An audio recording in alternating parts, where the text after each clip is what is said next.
इस कथा के बिना अधूरा है वैशाख पूर्णिमा व्रत, इसे पढ़ पाएं शुभ फल। राधे राधे, जय श्री कृष्णा। दोस्तों, आपका दिन मंगलमय हो, प्रभु की कृपा सदैव बनी रहे। पुण्य फल और मनोकामना पूर्ति के लिए वीडियो को पूरा देखें। वीडियो अच्छी लगे तो वीडियो को लाइक करें, चैनल को सब्सक्राइब करें। वैशाख पूर्णिमा को बुद्ध पूर्णिमा के नाम से भी जाना जाता है। ये पूर्णिमा इस साल 12 मई को मनाई जाएगी। इस दिन भगवान विष्णु की पूजा की जाती है। कई लोग इस पूर्णिमा पर व्रत रखते हैं। व्रत रखने वाले लोगों के लिए वैशाख पूर्णिमा की कथा पढ़ना जरूरी माना जाता है। जानिए क्या है ये। हिंदू धर्म में वैशाख पूर्णिमा बेहद शुभ मानी जाती है।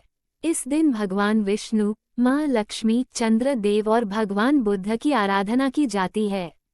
वैशाख पूर्णिमा को बुद्ध पूर्णिमा के नाम से भी जाना जाता है। ऐसी धार्मिक मान्यता है कि इसी दिन भगवान गौतम बुद्ध का जन्म हुआ था। वैशाख पूर्णिमा को पीपल पूर्णिमा के नाम से भी जाना जाता है। इस दिन पीपल के पेड़ की भी पूजा की जाती है। वैशाख पूर्णिमा के दिन चंद्र देव को अर्घ्य देने की परंपरा है। इस दिन जो भक्त व्रत रखते हैं, उन्हें सत्यनारायण की कथा जरूर सुननी चाहिए। वैशाख पूर्णिमा की तिथि पितरों को भी समर्पित है। इस दिन तर्पण और पिंडदान करने से पूर्वजों को मोक्ष की प्राप्ति होती है और पितरों की कृपा बनी रहती है। तर्पण का अर्थ तृप्त करना होता है। वैशाख पूर्णिमा के दिन पितरों को जल अर्पित करके उन्हें तृप्त किया जाता है। पिंडदान का मतलब पितरों को अन्न का गोला अर्पित करना है। पिंडदान पितरों की आत्मा की शांति और मोक्ष के लिए किया जाता है। पौराणिक कथा। वैशाख पूर्णिमा व्रत कथा। वैशाख पूर्णिमा की पौराणिक कथा के अनुसार एक नगर में धनेश्वर नामक ब्राह्मण अपनी पत्नी सुशीला के साथ रहता था। उसके जीवन में धन धान्य किसी चीज की कमी नहीं थी, लेकिन फिर भी वह दुखी रहता था। उसके दुख का कारण उसकी कोई संतान न होना था। एक बार उस नगर में एक साधु महात्मा आए, जो आसपास के सभी घरों से भिक्षा मांगकर अपना जीवन यापन करते थे। लेकिन वो साधु धनेश्वर ब्राह्मण के घर से भिक्षा मांगने कभी नहीं जाते थे।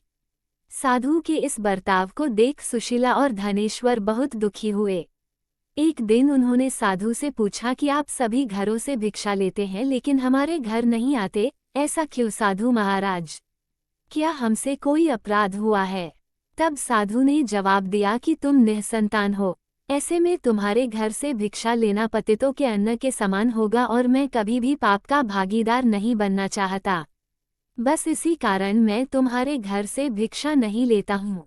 ये सुनकर धनेश्वर बहुत दुखी हुआ, लेकिन उसने साधु महाराज से इस दुख से मुक्ति पाने का उपाय पूछा। तब साधु ने ब्राह्मण दंपत्ति को 16 दिन तक माँ चंडी की पूजा करने की सलाह दी। इसके बाद धनेश्वर और उसकी पत्नी ने विधि विधान से इस व्रत का पालन किया। दंपत्ति की इस आराधना से प्रसन्न होकर मां काली प्रकट हो गईं और उन्होंने सुशीला को गर्भवती होने का वरदान दिया। साथ ही उस ब्राह्मण दंपत्ति को पूर्णिमा के दिन पूजा की विधि भी बताई। माता ने पूर्णिमा की विधि बताते हुए कहा कि प्रत्येक पूर्णिमा के दिन दीपक जलाना, सभी पूर्णिमा को दीपक की संख्या बढ़ाते जाना, ऐसा तब तक करना जब तक 32 दीपक न हो जाए। इस उपाय को करने से माता की कृपा से सुशीला गर्भवती हुई। फलस्वरूप दंपति के घर एक पुत्र ने जन्म लिया, जिसका नाम देवदास रखा गया। देवदास बड़े होने के बाद विद्या ग्रहण करने के लिए काशी गया, जहां उसका धोखे से विवाह हो गया। जब देवदास ने बताया कि वह अल्पायु है, फिर भी उसका जबरदस्ती शादी करा दी गई। लेकिन जब काल देवदास का प्राण लेने आया, तब वो उसे न मार सका। इसके बाद जब काल ने यमराज को जाकर बताया कि वह देवदास के प्राण लेने में असमर्थ है, तब यमराज इसकी वजह जानने के लिए भगवान शिव और माता पार्वती के पास गए।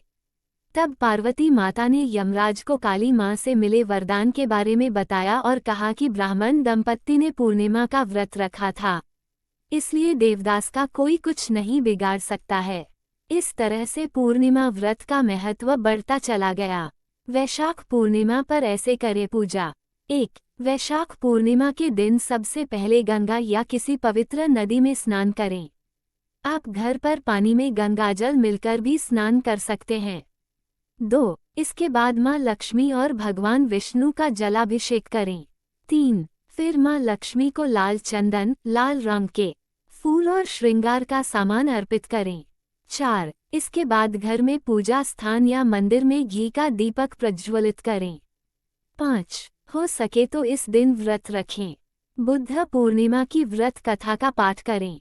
6. लक्ष्मी माता को खुश करने के लिए श्री लक्ष्मी चालीसा का पाठ करें। 7. इसके बाद भगवान विष्णु और माँ लक्ष्मी की आरती करें। 8. चंद्रोदय के समय चंद्रमा को अर्घ्य दें। 9. पानी से भरा मिट्टी का घड़ा, छतरी, अन्न, फल और कपड़े का दान करें। ऐसा करने से पितरों का आशीर्वाद प्राप्त होता है। 10. वैशाख पूर्णिमा के दिन पशु पक्षियों को पानी और दाना खिलाएं। ऐसा करने से पितृ तृप्त होते हैं। 11. इस दिन गरीब और जरूरतमंदों को दान करें। 12. इस दिन तमसिक भोजन जैसे मांस, लहसुन, प्याज आदि का पूरी तरह त्याग करें। 13. दिन भर धर्म कर्म, भजन कीर्तन और ध्यान में मन लगाएं। ऐसे करें वैशाख पूर्णिमा पर तर्पण। 1. वैशाख पूर्णिमा पर तर्पण करने के लिए सबसे पहले स्नान ध्यान करके स्वच्छ वस्त्र धारण करें। 2. इसके बाद उत्तर या पूर्व दिशा की ओर मुख करके बैठें। 3. इसके बाद तांबे का लोटा या किसी अन्य पवित्र पात्र में जल, काले तिल, जौ और सफेद फूल डालें। 4. फिर हाथ में कुश और जल लेकर अपने पितरों का स्मरण करते हुए तर्पण करने का संकल्प लें। 5. पिता, दादा और परदादा के लिए 3 बार जल अर्पित करें। 6. माता, नाना और परनाना के लिए भी 3 बार जल अर्पित करें। 7. परिवार के अन्य दिवंगत सदस्यों और ज्ञात अज्ञात पितरों के लिए भी जलांजलि दें। 8. जल अर्पित करते समय पितरों का ध्यान करके ओम पितृभ्यः नमः और ओम तत्सत् ब्रह्मणे नमः मंत्र का जाप करें। ऐसे करें पिंडदान। 1. पिंडदान करने के लिए चावल के आटे, जौ के आटे या गेहूं के आटे को पानी या दूध में गूंथकर छोटे छोटे गोले यानी पिंड बना लें।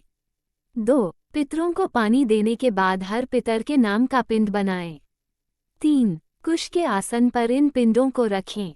4. पिंडों पर गंगाजल, दूध, शहद और काले तिल अर्पित करें। 5. इसके बाद पितरों के आशीर्वाद और मोक्ष के लिए प्रार्थना करें। 6. पिंडदान करने के बाद पिंडों को पवित्र नदी या तालाब में विसर्जित कर दें। 7. पिंडों को पीपल के पेड़ के नीचे भी रख सकते हैं।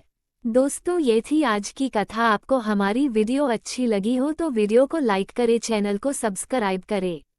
कमेंट में जय श्री राधे कृष्णा लिखना ना भूले। राधे राधे दोस्तों।